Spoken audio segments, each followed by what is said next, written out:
Hey, short video today just to say we're registered for Next Fest, which means that our demo is on Steam right now for you to try and see if our game is for you.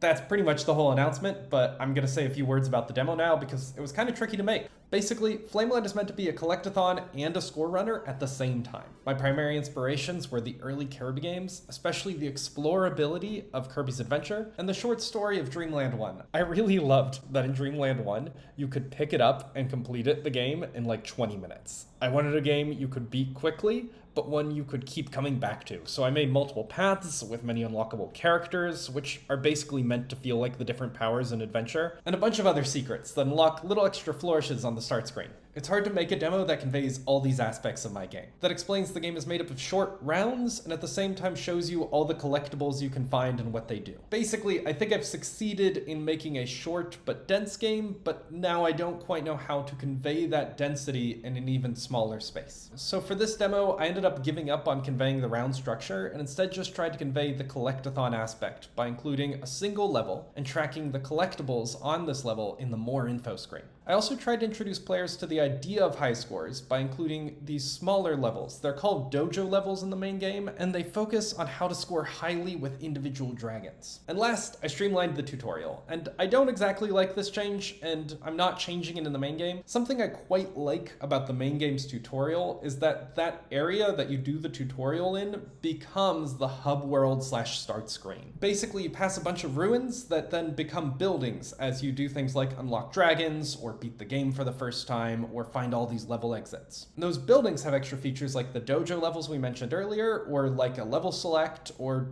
basically a sound test room / other stuff. But someone who played the original tutorial and the main game without knowing much about my game told me they thought that it was going to be a puzzle game until they got into the first level. Now, I'm not so worried about that in the main game. I think the tutorial does a good job of explaining the exploration aspect, and that's really important for the collectathon part of this game. And also, as soon as you're in a level, I think it's very clear what Flameland is. But in a demo, where players might not really be giving this game the full time of day, I wanted to be very clear what the genre is from the jump. Now, I do think I made the wrong call, because the hub world, which is the tutorial area of the main game, is much more interesting to interact with than this kind of stale, dull menu that I used in the demo. If I have more time, I might go back and try to fix that and implement the original tutorial. However, I am kind of out of time because Next Fest is basically now, and it's also hard to know how much time to allocate to a demo when there are still things I want to change in the main game. So like this weekend, I probably could have fixed that, but instead I spent time making the select the next file more intuitive. Anyway, I hope you check out our Steam page for Next Fest. We're currently at 162 wishlists, which is not impressive. But with your help,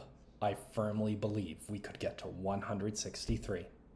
Tell a friend and it might even be 164. Thanks for watching. Bye.